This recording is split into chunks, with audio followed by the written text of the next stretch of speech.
This is just a quick overview of paper foundation piecing. Your patterns are all marked in numerical order on how you should sew them, and I also have put what color fabric is going on them.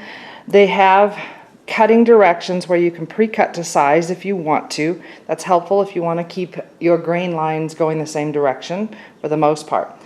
I do not recommend that you sew on your original pattern, because if you mess up, you don't have one to make again.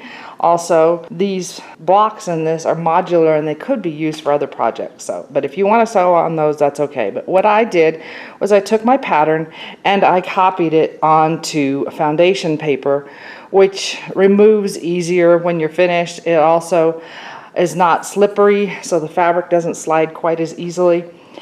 It's basically like a newsprint. Once I have copied it onto the foundation paper, and I should say the patterns are already reversed, because when we're doing foundation piecing the way I'm showing you, your finished block will be a mirror image of what your original pattern was.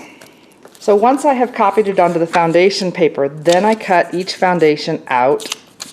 And because a lot of my foundations in this pattern are done in sections, that's one of the ones I'm going to demonstrate for you. So I left my 1/4 inch seam allowance all the way around. I have pre-cut my fabric pieces as specified on the pattern, and I wanted to point out I am not using the fabrics that are in the finished block if you've been looking at that, or in your kit if you purchased the kit. Section A, number 1 on my tree, calls for a brown piece. So here's my brown that I have pre-cut.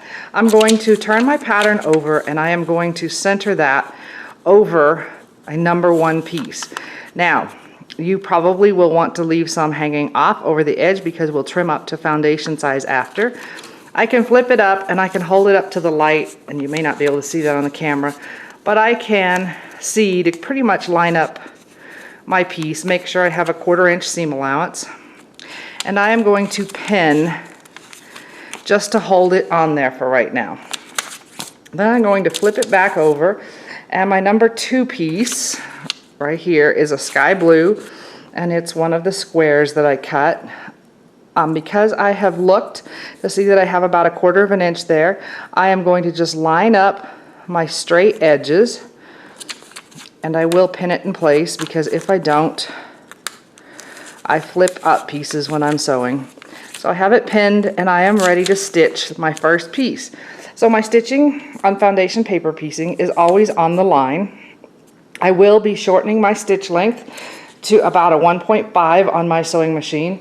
You want to use a bigger needle, at least an 80, and I do use an open toe foot so that I can see better. Okay, I have my sewing machine all set up with my shortened stitch length, my open toe foot, my at least size 80 needle. And when I start sewing, I'm going to be sewing on the lines. I'm going to start a couple stitches out in the seam allowance, so beyond the line, and then start stitching. I do like a needle down, you don't have to. Going to stitch on the line to the other end, and when I get to the other end, I'm going to stitch 1 or 2 stitches into the seam allowance again, and that finishes my first seam. Now before I move on, I'm going to trim that seam allowance. I'm using it at a 1/4 plus. I'm going to put the beveled edge on that seam that I just sewed, fold the paper back, and then there's a ledge on the other side. I'm going to run that right along the edge of my paper, and I'm going to trim my seam to a 1/4 inch. My next step is to press, and I do like to press it as sewn first, and then I'm going to flip up the number 2 piece, so the last piece I sewed on, push it back and press. My next piece to stitch is number 3, or A3 in this case. Before I go to add it on, I'm going to trim my seam allowance down so that it's easier to line up my next piece. So again, I'm using the at a 1/4 plus. If you didn't have the at a 1/4 plus, you could use a index card or an envelope with junk mail in it to line up on that line, or an old credit card. So I'm going to line it up on the line. I'm going to fold my pattern back. There's only 1 layer of fabric there right now. But again, I'm going to put that ridged line on the fold of the paper, and I'm going to trim. So now I have just a 1/4 of an inch seam allowance beyond that line, which makes it easier to line up my next piece. My next piece is number 3, and I will admit it's much easier to do the pieces that are squares and straight pieces, so that's why we're starting with that. Once I can just line up my cut edges. I do want to make sure that my pieces are going to cover, so if you're ever in doubt, you can always flip back about where there's a 1/4 of an inch seam allowance and check to see that it's going to cover the foundation. Again, I'm letting it hang off the edge out here. I'm going to flip over and I'm going to pin. I prefer to pin on the top side. You can put 2 pins in if you want to. Now I'm going to take it to the sewing machine and sew on that line. I'm going to do exactly the same thing as I did with the last piece. I'm starting a couple of stitches before the line that I'm stitching on. I'm going to stitch on the line all the way to the other end, and I'm going to stitch a couple stitches out into the seam allowance. If your piece slipped or something, you can check your 1/4 inch seam allowance if you want to. I'm satisfied with mine, so I'm going to just press as sewn.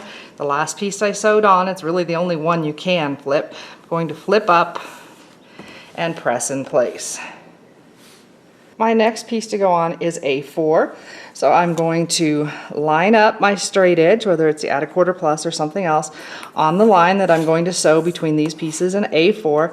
I do have a couple stitches out into the paper. That's okay. We're just going to tear those stitches away from the paper so that we can fold on the line. I'm going to fold and go ahead and trim off that piece. So my next piece to go on is some of the tree fabric. So it was the green. And that's not the right one, it's this one. I'm going to line up my cut edge with the straight edge on the fabric because I know that's where my seam allowance is since I pre-trimmed it. I'm going to put a couple of pins in to hold it. And then it's just repeating that process over and over again. I'm going to stitch that one in place. Okay, so I have sewn the next one, I've pressed it, and I did trim my seam allowance. Now this is where it starts getting a little bit trickier. I had you cut a rectangle, and in this case, if I were to sew it on there with the straight edges together, it would cover. However, if you care, it's going to now have bias on the outside edge of this block. So if you would like to avoid that, we can, this is how I do it anyway, put our pieces here, and I need a line going this way. I don't want to take too much off because when I'm paper piecing, bigger is better pretty much always when it comes to the fabric. So I'm just going to mimic that angle. I'm going to leave some hanging up here. I'm just going to take off the least amount I can to get close to the same angle. And now I can line it up. I can match up my cut edges, and if I flip it up on the 1/4 of an inch, it's going to cover my piece. And while it may not be on the perfectly straight of grain, it is much straighter than if I had just put the rectangle on there. So once I've trimmed that, then I can go ahead and stitch my piece. Just pay attention if you're trimming these. In this case, I have both sides up. If you were doing it from the other side, which you could, you would want wrong sides up. Some of the sections, piece number 1 is going to have an angle for the first piece. So I pinned it to my foundation, making sure it covered the foundation. Then I folded back just like always, and I trimmed to get my starting angle so that it keeps everything in line from the very beginning. Okay, on this foundation, I have trimmed my angle on both pieces, and I didn't oversize this one very much. So this is one that it's a really good idea to position it and then check to see that it's going to cover the foundation, because if I go up where I'm even with the edge of the paper here, then when I fold it back, I may, well, I didn't show it there, but you don't have a lot of leeway here, in other words. If I go up too far, I don't cover the foundation. If I come down too far, then I may miss the foundation up here. So you will want to check to make sure it's going to cover before you start sewing, because it's no fun to tear out 1.5 stitch lengths. Okay, this foundation I have sewn all the pieces on, and while it looks a little bit raggedy, it is sewn together. Before I trim it down, I like to stitch inside the seam allowance, so beyond my finish line and before I get to my cut edge, just right around the edges all the way around so that it holds everything in place. It'll also help it to keep from stretching if your pieces are off grain. So I leave it at my regular short stitch length because I am going to have to tear that paper out eventually, and just stitch. Once you've stitched everything down to your foundation within the seam allowance, then I'm ready to trim my section down. I prefer a regular ruler for this, and rather than just cutting along the cut edge, I would rather put my 1/4 inch mark on my solid line, which is my finish line, and then trim, because that makes sure I keep my 1/4 inch seam allowance if something shifted, or if I ripped the paper, or if I miscut it to start with.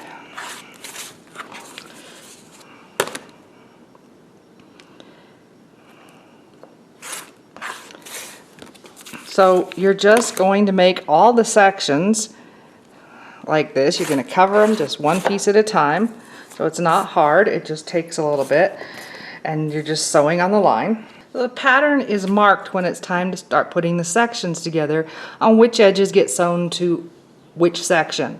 So this was section A, the one I did in the video, and on the top it says sew to section B. So if I look at section B, on the bottom it says sew to section A. So those two edges are going to be sewn together.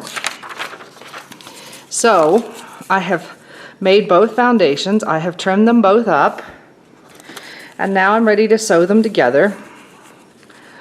I recommend that you do check to make sure everything's matching, and to do that we're going to put a pin through, and I'm doing it on the corner in this one because there's really nothing else to match. I don't try to twist that pin. Once I'm sure that it is all lined up, I'm going to use another pin and go in right next to it, and I will do the same thing on the other end.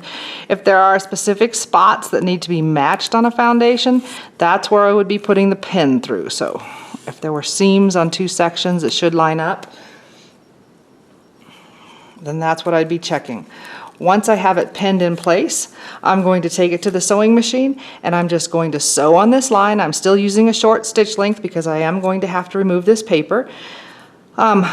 It should be matching up top and bottom, but if it's off just a hair on the bottom, it's okay. So here you can see I sewed the sections together right on the line. This time I'm going all the way out to the edge. If you want to switch to a 1/4 inch presser foot at this point in time, it can help to keep it along this line as long as you can still see your line you're stitching on. At this point I'm ready to press, and it's really up to you which way you press. So this one could probably go both directions if you want to press it to one side. You could also press the seams open, and there are some cases where there's so much bulk you'll want to do that. The only catch with pressing open is sometimes your stitches will show on the right side, so up to you. So that's the section. We're just going to keep putting each foundation together, sewing the sections together, which will give you blocks, and then the blocks can go together to finish the row. There's one foundation that I put together a little differently in the pattern. It's tree number 2. Pre-cutting pieces for all this would have wasted a lot of fabric, so instead I did pre-cut my tree trunk, but then I cut 2-inch strips of the green and 2.5-inch strips of the blue and used that to put the piece together. So I started the same way as I did on the other tree. I put my trunk down because that's piece number 1. I made sure I had at least 1/4 of an inch hanging over, and then I'm going to use my blue strip, and I need to look at it and see which direction works best for me. In this case it could be either direction. I'm not worrying about whether the outside edge has bias on this one. I'm less concerned about that than wasting all the fabric. So the first couple pieces are pretty much the same, other than I did not pre-cut squares. I do want to check and make sure my pieces are going to cover every time when I'm using the strips. I will be trimming and pressing seam allowances just like I did in the previous piece. It's just my strip is oversized, so I'm going to need to trim it off. And again, I'm going to leave it hanging just a little bit beyond the foundation. I'm going to go over to my number 3 piece, fold back, trim my seam allowance, and again I will take the strip and see which way positions best for that piece. And this one again will work this way just fine, but if I need to use that edge, then I'll use that edge. I'm ready to put number 4 on, and that is where my green starts. So I'm doing exactly the same thing as I did on the other pieces. I'm folding back on the line and then trimming to get a 1/4 inch seam allowance. So this piece is my green.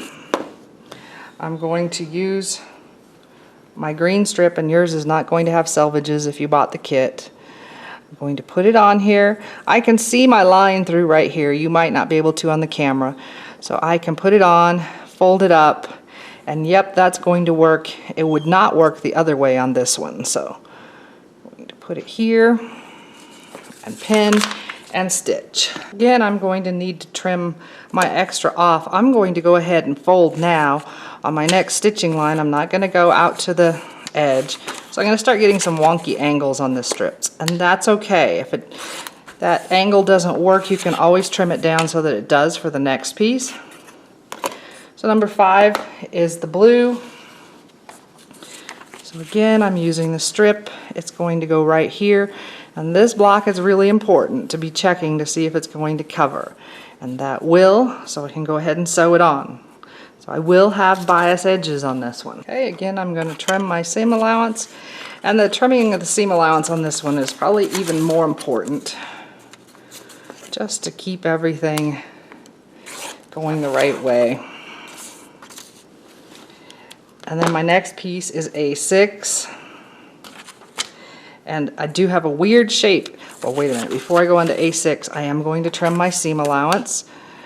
And I'm really only worrying that I can put the next piece on and have a straight seam allowance. So I'm trimming 3 different pieces here this time.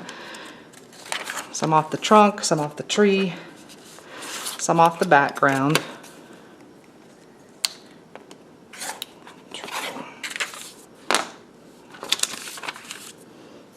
Okay, so now my next piece is going here, and maybe I can use that angle that I already have going. I will just extend it on out. I want to check it. And yes, that's going to cover. So you're going to just play with your pieces and get them to cover your shape. And if you can use the weird angle you had the last time, great. If you can't, trim it down so that you can use it. And you're just going to keep going all the way up the foundation like that. I know there's plenty on the green. If you run a little short on the blue, just cut another strip. You don't have a ton of extra in the kit, but there is a little bit extra.